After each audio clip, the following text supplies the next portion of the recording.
Jaya Radha Madhava Kunja Bihari Jaya Radha Madhava Kunja Bihari Jaya Radha Madhava Kunja Bihari Jaya Radha Madhava Kunja Bihari Jaya Gopi Jana Vallabha Girivaradhari Jaya Gopi Jana Vallabha Girivaradhari Jaya Gopi Jana Vallabha Girivaradhari Jaya Gopi Jana Vallabha Girivaradhari Yashodanandana Brajjana Ranjana Yashodanandana Brajjana Ranjana Yashodanandana Brajjana Ranjana Yashodanandana Brajjana Ranjana Yamuna Tira Vanachari Yamuna Tira Vanachari Yamuna Tira Vanachari Yamuna Tira Vanachari Jaya Radha Madhava Kunja Bihari Jaya Radha Madhava Kunja Bihari Hare Krishna Krishna Krishna Hare Hare Hare Rama Rama Rama Hare Hare Hare Krishna Krishna Krishna Hare Hare Hare Rama Rama Rama Hare Hare Hare Krishna Krishna Krishna Hare Hare Hare Rama Rama Rama Hare Hare Hare Krishna Krishna Krishna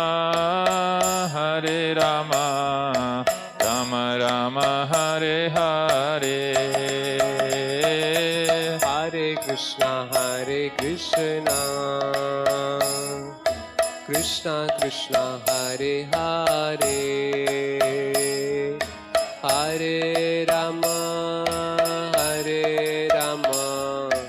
Rama Rama Hare Hare Hare Krishna Krishna Krishna Hare Hare Hare Rama Rama Rama Hare Hare Hare Krishna Krishna Krishna Hare Hare Hare Rama Rama Rama Hare Hare Hare Krishna Krishna Krishna Hare Hare Hare Rama Rama Rama Hare Hare Hare Krishna Krishna Krishna Hare Hare Hare Rama Rama Rama Hare Hare Hare Krishna, Hare Krishna, Krishna Krishna, Hare Hare, Hare Rama, Hare Rama, Rama Rama, Hare Hare. Hare Krishna, Krishna Krishna, Hare Hare, Hare Rama, Rama Rama, Hare Hare. Hare Krishna, Krishna Krishna, Hare Hare, Hare Rama,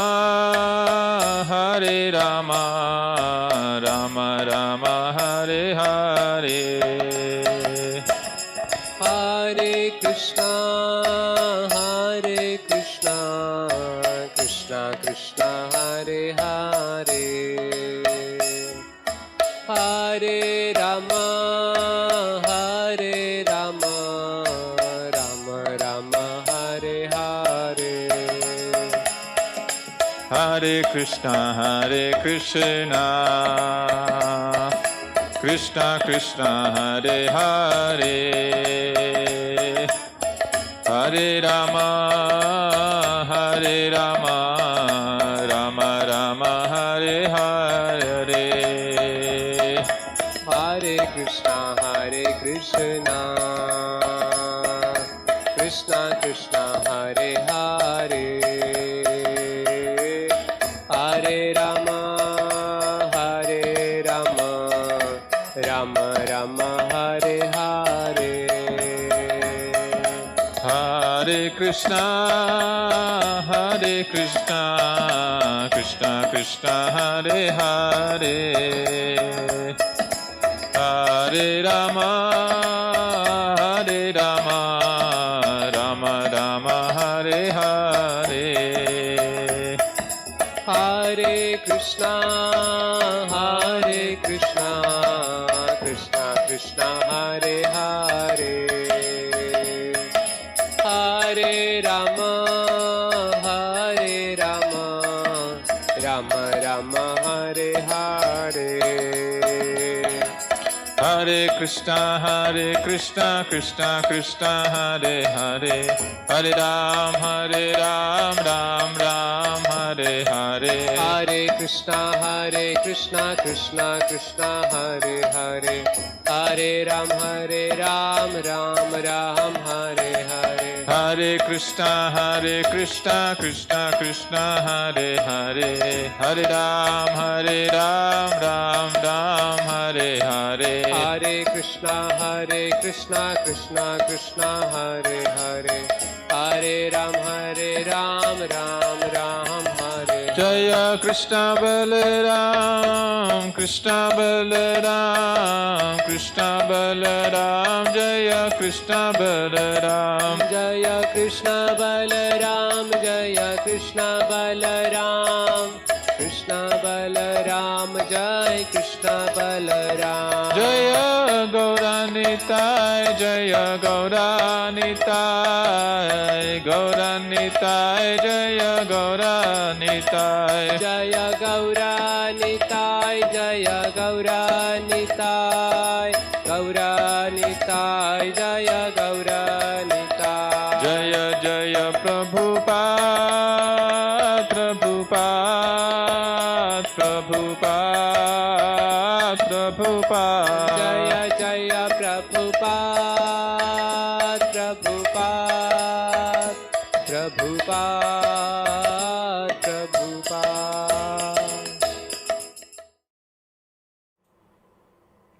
Om Ajnanatimirandasya Jnananjanashalakaya Chakshurunmilitam Yena Tasmai Shri Gurave Namaha. Nama Om Vishnupadaya Krishna Presthaya Bhutale Srimate Bhaktivedanta Swaminiti Namine.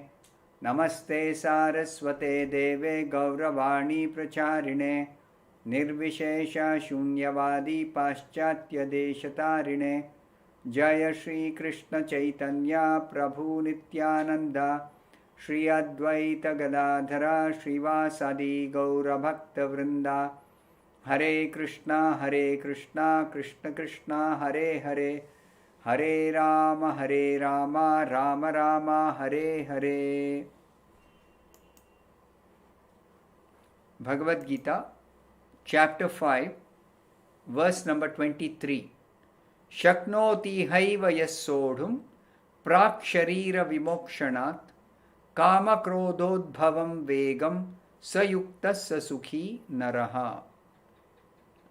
The meaning of this verse is, before giving up this present body, if one is able to tolerate the urges of the material senses and check the force of desire and anger, he is a yogi and is happy in this world. So Srila Prabhupada explains, Shaknoti means one who is able to tolerate. Ihaiva means in this body. Sodum means to tolerate. Prak sharira. Prak means before, sharira vimokshana, before leaving this body, one practices. What practice? Kama krodhodbhavam vegam. Vegam means urge. Just like sex urge. Everybody has got sex urge. So Krishna advises, before quitting this body, learn to tolerate such urges. The example is given, supposing a person is suffering from some disease. Then the doctor, as part of treatment, may tell him, now till you get cured, don't take solid food. Now if he is thinking, I am accustomed to eating solid food every day, I must take it. He can't tolerate. Then what is going to happen? His condition will get aggravated. Because doctor can cure only if he abstains from solid food till the treatment is going on and he becomes completely cured. Similarly, the sense perception or sense pleasure is available in spiritual life in a much better quality, superior quality, unlimited quantity. It's available. But here, in this material world, with this material body, we are artificially trying to get some sense pleasure. So therefore, Krishna is telling, before leaving this body, if we practice to stop this sense pleasure business, now that is not possible simply by some decision making. No. We require training. So Vedic civilization, this training was given. Brahmacharya, complete abstinence from sex life. Vanaprastha life, complete abstinence. Sannyasa, complete, total abstinence. So the whole training was to abstain. Then the cure was automatic. Just like the same example, in diseased condition, we cannot enjoy the same food stuff which we were taking in a healthy condition. When we become healthy, definitely we can eat and relish and enjoy, and it will not aggravate our condition. So till the cure, we have to tolerate. So Krishna advises one who can tolerate the urge of this sense pleasure. So that requires molding our life in a particular way. What is that molding the life? Krishna consciousness. Now in the Srimad-Bhagavatam also, Lord Rishabdev, he is advising his sons, my dear boys, this human form of life is not meant for enjoying sense pleasure like the lower animals. the cats, the dogs, the hawks, the birds, all have got material body and they simply enjoy according to the capacity or the facility provided. Now human beings, human form of life, Lord Rishabhdev is telling, don't work hard for sense pleasure. Instead, undergo some tapasya, some penance. For what? For transcendental realization. And what will be the result? You'll purify your existence, and in purified existence you can enjoy unlimited spiritual pleasure. So, if you want to enjoy unlimited spiritual pleasure, and which is the only way out, because the sense pleasure in the material condition is a diseased condition, there is no real pleasure. So therefore tolerate, abstain and get cured, and then you can enjoy unlimited happiness. Bhagavad Gita chapter 5 verse number 24. Yo antas sukho antararamaha tathantar jyotireva sayogi brahma nirvanam brahma bhutodhigacchati. The meaning of this verse is, one whose happiness is within, who's active within, who rejoices within and is illumined within, is actually the perfect mystic. He is liberated in the Supreme and ultimately he attains the Supreme.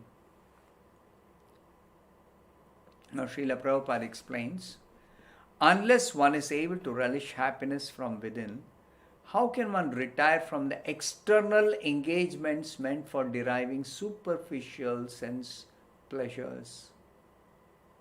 That is not possible. In fact, we are accustomed to that. The same type of external sense pleasures we have been experiencing in so many different species. Now, after we go through so many lower species and come to the human form, then we should remember there is some developed state of consciousness. To really consider, should I simply indulge in this sort of external sense pleasures?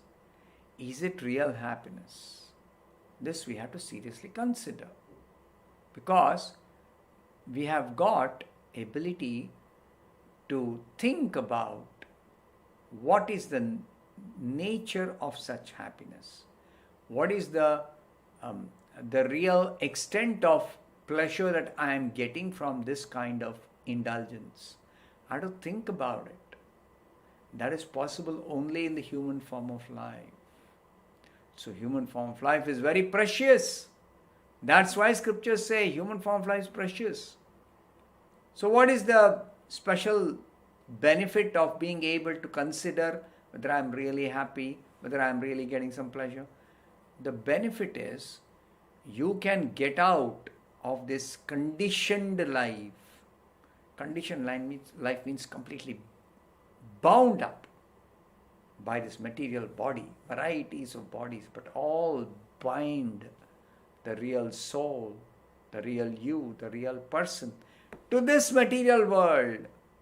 And this material world, it is designed in such a way, it is simply suffering.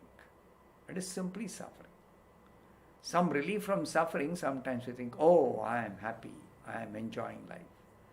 But how long will it last?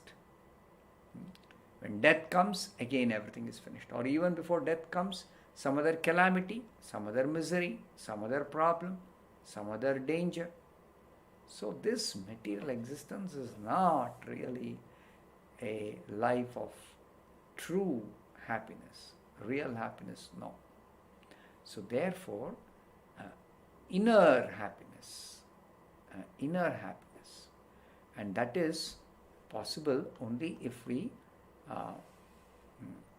practice Krishna consciousness, spiritual life. In spiritual life, there is a real inner happiness. Just like you chant Hare Krishna.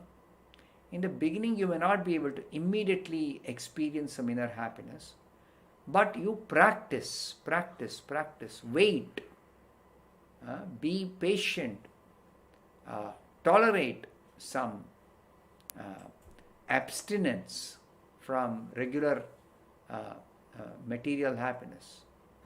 And then you will become peaceful, you will become thoughtful, you will be able to understand something within. Transformation is taking place, and you will very soon be able to experience the joy. Bhagavad Gita, chapter 5, verse number 25. Labhante Brahma Nirvanam Rishaya Kshina Kalmashaha Chinnadvaidha Yatatmanaha Sarva Bhuta Hite Rataha. The meaning of this verse is, one who is beyond duality and doubt, whose mind is engaged within, who is always busy working for the welfare of all sentient beings, and who is free from all sins, achieves liberation in the Supreme. Now, Srila Prabhupada very nicely explains that the chanting of Hare Krishna is welfare work for all sentient beings. For example, it is welfare activity even for the worms, the germs, the cockroaches. So many living entities are there even within this room. By hearing the vibration of Hare Krishna, they will also get benefit. That is described in the Chaitanya Charitamrita. When Lord Chaitanya questioned Haridas Thakur, a conversation between Lord Chaitanya and Haridas Thakur. So Lord Chaitanya asked Haridas Thakur, what is the benefit of this chanting? So if you're chanting within this room, if you find that nobody is there in this room to participate in the chanting, kirtan, so Prabhupada says, don't be disappointed. There are many other living beings in the room, germs, worms, cockroaches, whatever. They are being benefited. You cannot find any place without any living beings. No. You see one small hole, so many ants will be there. In the air, in the water, underneath the ground, everywhere there are living beings. And every living being has got his ears. We may not be able to see that organ or that particular part of the body, no. But the living beings have got their ears. And the sound of Hare Krishna is so powerful because it is a spiritual sound. It will act even on the other creatures. They may not understand. They may not feel any difference, but it will act. It is a wonderful spiritual vibration. So those who are busy chanting Hare Krishna, they are busy with welfare activities for all creatures, every creature. So those who are chanting Hare Krishna, someday this body will be over. But before we come to the end of life in this body, if we are able to chant as much as possible, and the scriptures say, Eka Krishna Nama Jata Papa Hare Papi Hoy Tata Papa Karibare Nare. Krishna name is so powerful, transcendentally, spiritually powerful. You just chant once Krishna, all your sinful reactions will be completely nullified, completely destroyed. Now one may say, oh, that may happen for somebody who is not very sinful. Some little sin he has done. So some small reactions. That maybe chant Hare Krishna once, it will all go away. But what if somebody has done too many sinful activities and too many reactions? So this verse says, don't underestimate the power of the Hare Krishna chanting. This sound has got so much potency, it can destroy any quantity of sinful reactions. It doesn't matter what that quantity is. It says, even if somebody is expert in committing sinful activities, life after life after life, for millions of lives, because he's remained in ignorance, he's only acting sinfully. Still, once if he is able to chant Krishna, the name, offenselessly, then he can become completely purified. Therefore, chant.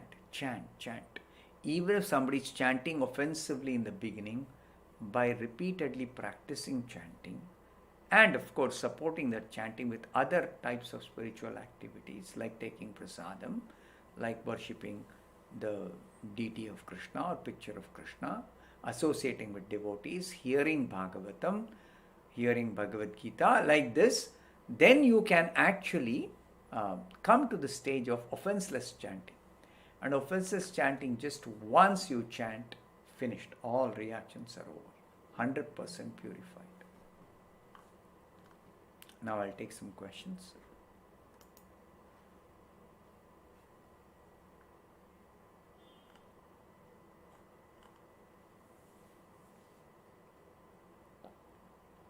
For a departed soul, devotee soul, Krishna devotee soul, if we offer Krishna prasadam, what benefit will be for that soul?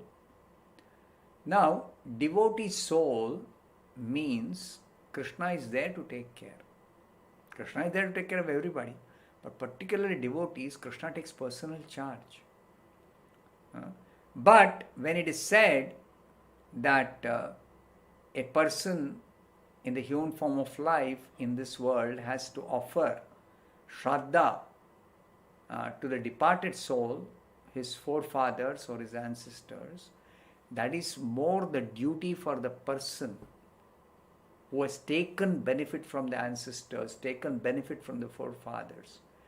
That person, because of having taken benefit, is obligated to offer the Shraddha, which means offer Vishnu Prasad to the departed soul. But somebody is engaged in devotional service, they have no such obligation. They have no such obligation if they are engaged in devotional service. So if I am engaged in devotional service, I don't have to perform that obligatory duty of offering Shraddha to my forefathers. Why? Because my doing devotional service itself is the best service I can render to all the forefathers, to all the ancestors. If one is initiated into Gayatri and one also wants to chant Hare Krishna Mahamantra, how to go about? Do your Gayatri mantra chanting and also do Hare Krishna mantra chanting. That's all. Simple.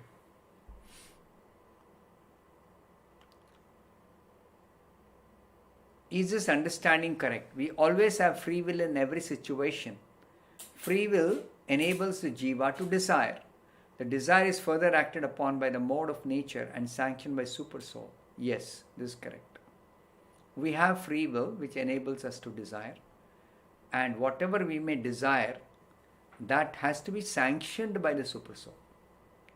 And based on the sanction of the super soul, material nature will act or not act to carry out the particular desire.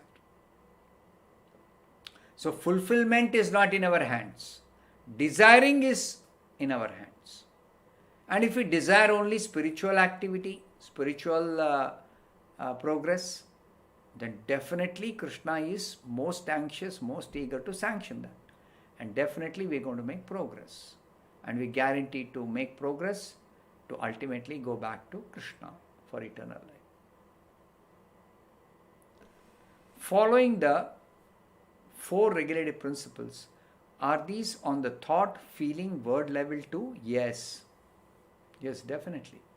Any action first we have to consider that we are doing at the physical level, at the body level, physical level. Next, we have to consider the words.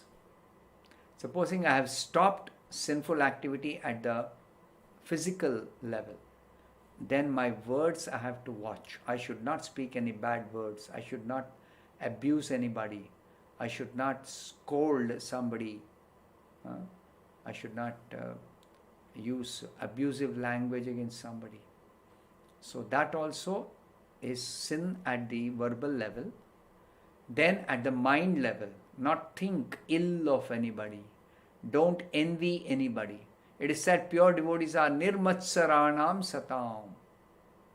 Devotees, pure devotees are nirmatsara. They have no trace of any enviousness, any inimical feeling towards anybody. Yudhishthira Maharaj is called Ajata Shatru, he for whom enemy can never be born. That means he will never have enmity with anybody. Pure devotee of Krishna, like that. So at these three levels. But first we have to stop all sinful activities at the physical level.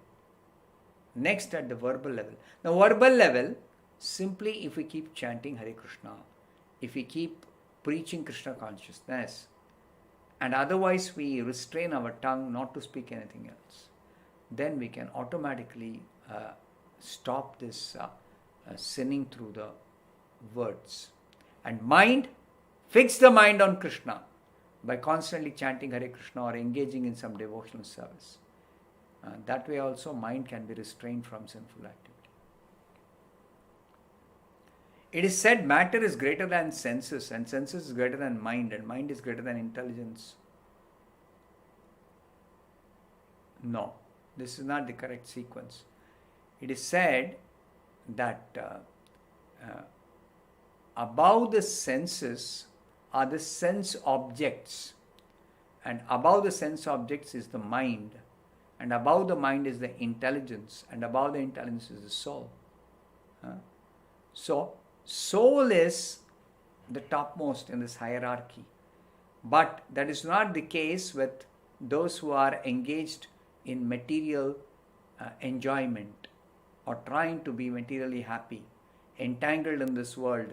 The whole hierarchy is become completely disturbed. Then the mind acts independently or tries to act independently. The senses act, are dragging the mind in so many directions. Intelligence becomes bewildered. The soul is simply a witness. Soul is simply a witness. Soul is weakened in determination, bewildered by different prospects for sense enjoyment. Falsely hoping, let me enjoy through this senses or mind or whatever. So, the correct hierarchy gets established when we practice Krishna consciousness. Then everything is in order. Next question. How does one sit silently at any place and still rejoice the activities of life from within? That is only by Krishna consciousness. Krishna consciousness, what happens? One becomes peaceful. Otherwise, the mind is always disturbed. If somebody is not in Krishna consciousness, mind is always disturbed, agitated.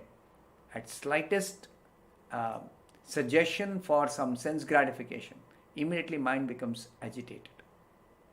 How to do, what to do, how to enjoy, how to procure some enjoyment. Constantly disturbed. Sada samudvigna dhyam asadgrahat. Anybody who's accepted this body as the self, anybody who's got plans for material enjoyment in this world, their mind will always be disturbed. Anybody who becomes Krishna conscious, their mind will become peaceful. No more disturbance, no more agitation.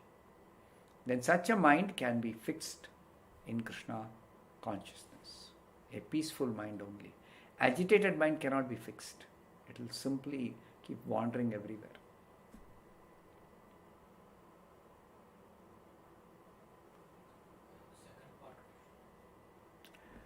sitting silently and not acting externally in Krishna consciousness was discouraged earlier as akarma, one must act.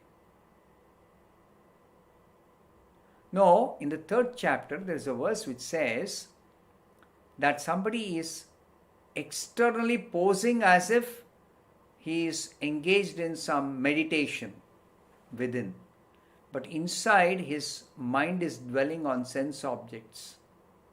In a subtle way, he is trying to enjoy within the mind.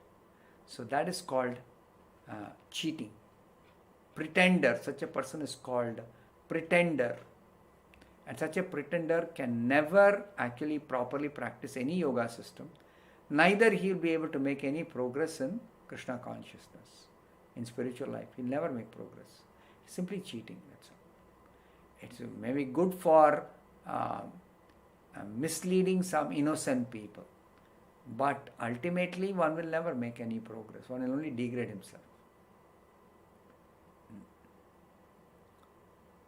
Next question. How to chant offenselessly? Offense, first of all, we have to understand what is offense.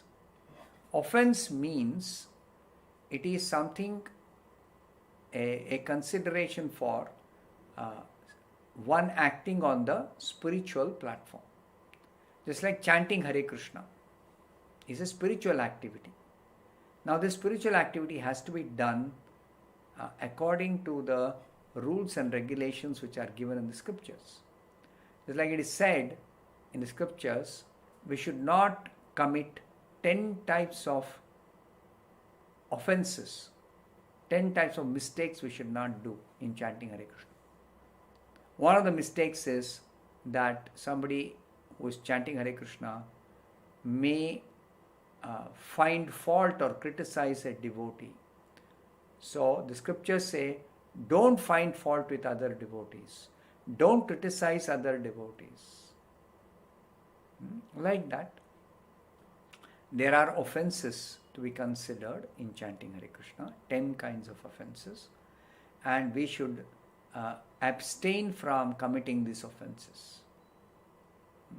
Just like somebody thinks,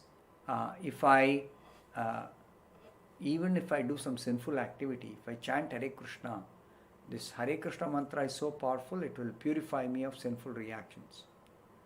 So, if every day if I chant, then every day I can do some sinful activity and then chant and then become purified.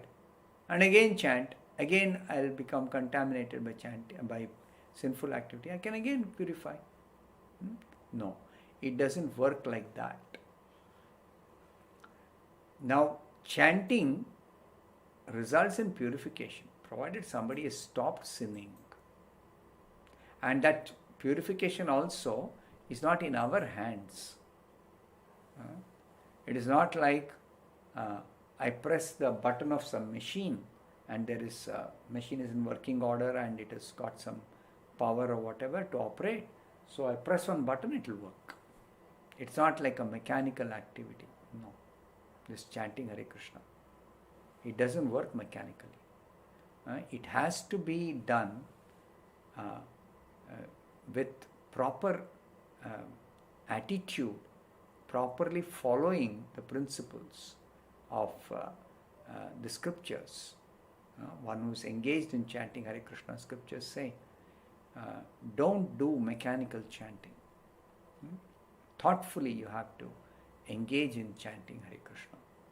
So controlling the mind and controlling the senses and focusing the attention on properly chanting, hearing, counting properly.